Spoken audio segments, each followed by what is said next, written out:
Pour personnaliser la page boutique de votre site, ça va principalement passer par les options de votre thème.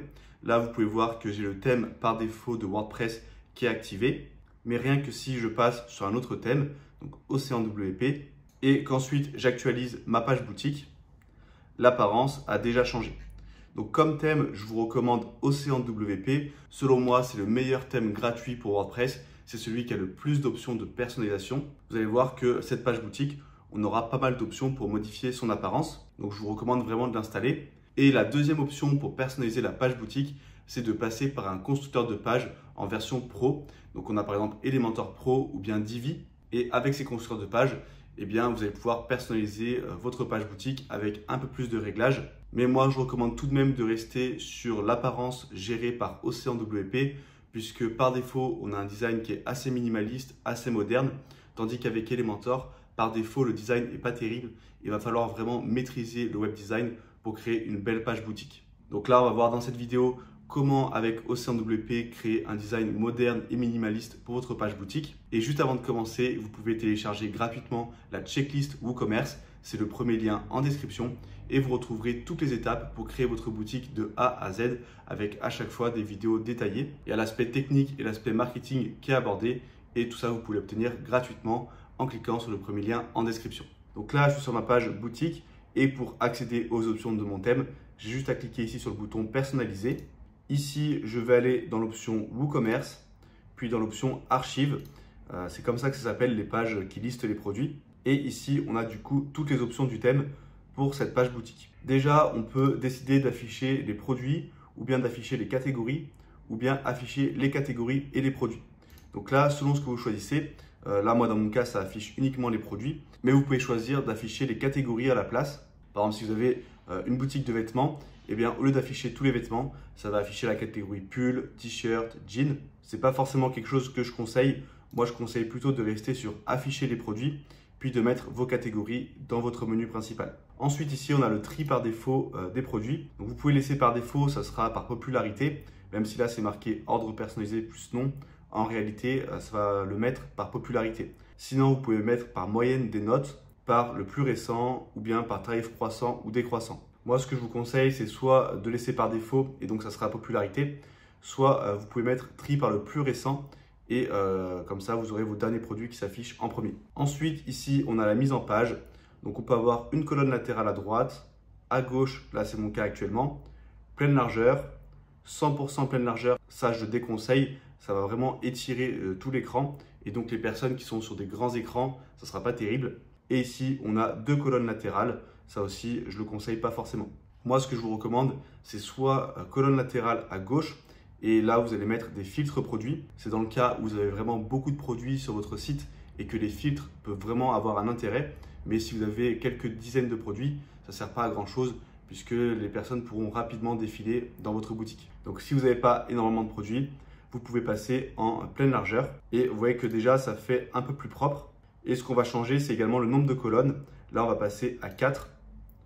Comme ça, on a pas mal de produits qui s'affichent et moi, je vous conseille de rester comme ça. Et là, ce qu'on va faire, c'est qu'on va cliquer sur le petit icône d'ordinateur, passer en mode mobile. Et sur mobile, je vous conseille de passer à 2. Vous voyez que ça fait un affichage assez propre. Je reviens sur PC et ici, on a des petits boutons optionnels qui apparaissent juste au-dessus des produits. Donc, bouton de grille liste, c'est ce bouton-là qui permet de switcher comme ça la vue. Ce n'est pas forcément très intéressant, pas très utile. Donc, je vous conseille de le décocher puisque plus votre page est minimaliste, eh bien, plus il y a de chances que ça soit clair et intuitif. Là, je l'ai décoché et vous voyez que le bouton apparaît toujours. C'est un petit bug de prévisualisation.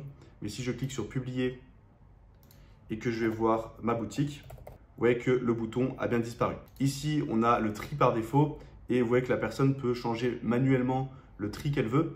Donc ça, je vous conseille de le laisser. Ça peut être intéressant pour les personnes qui veulent, par exemple, directement avoir le produit le moins cher ou directement les produits les plus récents. Donc ça correspond à cette option-là. Ensuite, on a nombre de résultats de boutique. Donc c'est les résultats qui apparaissent ici. Ça, c'est pas forcément très utile. Vous pouvez le décocher. Ensuite, on a une option qui est intéressante et qui n'est pas très connue sur ce thème. C'est le fait d'afficher un bouton filtre. Donc là, en fait, vous allez avoir des filtres produits. Mais sauf que au lieu que ça soit dans une colonne latérale, eh bien, il y aura un petit bouton ici pour les faire apparaître. Ça permet de garder une mise en forme minimaliste tout en ayant la possibilité de filtrer les produits. Il me suffit ici de cocher cette case. Le texte du bouton, on va laisser filtre. Je vais cliquer sur publier, puis je vais actualiser ma page boutique. Ici, vous voyez que j'ai mon bouton filtre qui est apparu. Et si je clique dessus, j'ai une colonne latérale qui apparaît. Pour l'instant, elle est vide, puisque pour configurer cette option, il faut aller dans tableau de bord, puis dans widget. On retrouve le menu ici dans apparence widget. Et il va falloir descendre un petit peu et aller ici dans filtre hors canevas. Je déroule et là, je vais pouvoir ajouter les widgets que je veux, donc les filtres produits. Par exemple, filtrer par prix ou bien si je remets un filtre par attribut par exemple. Là, on va pouvoir filtrer par exemple par couleur. Je fais terminer. Donc là, moi, ce n'est pas configuré sur ma boutique, donc ça ne fonctionnera pas forcément. Et vous, si vous ne savez pas comment configurer les filtres produits, je vous affiche une vidéo juste au-dessus où je vous présente en détail comment mettre en place des filtres produits.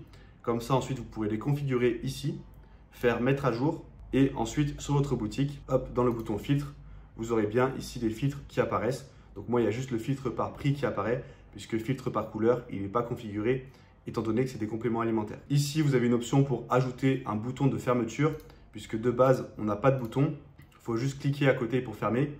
Mais peut-être que pour certaines personnes, ça ne sera pas très clair. Du coup, ça ajoute un petit bouton de fermeture ici. Ensuite, si je descends, on va pouvoir gérer l'apparence des produits juste ici. Et là, justement, on va modifier un petit peu. Là, vous voyez que par défaut, il me met un bouton « Ajouter au panier » de partout.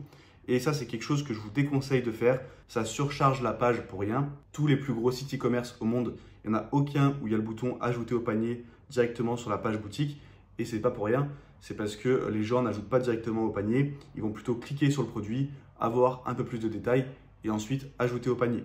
Donc ça, je vous conseille ici de décocher. Et pareil pour catégorie, ce n'est pas forcément très utile.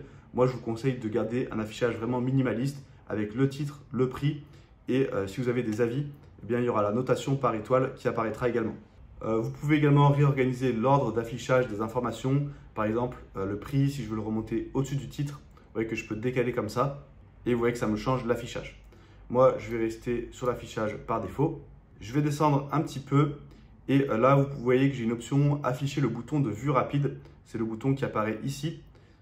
Et donc, si je suis sur un produit, que je fais vue rapide, ça va m'ouvrir une petite fenêtre avec des infos, un bouton ajouter au panier. Ça, vous pouvez le laisser, ça ne coûte rien, mais je pense que peu de personnes l'utilisent. Et juste au-dessus, il y a une option que j'avais passée, c'est ici le style d'affichage. Vous pouvez passer sur style au survol.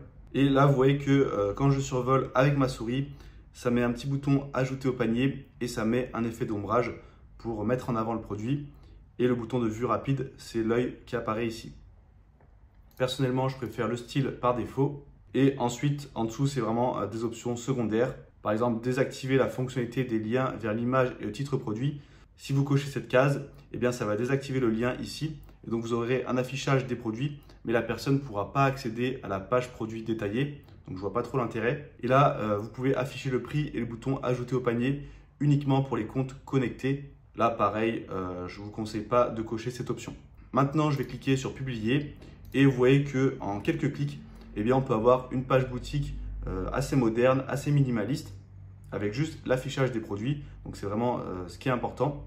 Et si vous voulez découvrir les autres options et les autres réglages d'Océan WP, je vous affiche une vidéo où je vous présente ce thème en détail. Je vous conseille d'aller la voir. Je vous rappelle que vous pouvez télécharger gratuitement la checklist WooCommerce pour avoir toutes les étapes de A à Z pour créer votre boutique. Vous pouvez l'obtenir gratuitement en cliquant sur le premier lien en description. Et si vous souhaitez développer vos compétences sur WordPress, abonnez-vous à cette chaîne pour ne louper aucun tuto.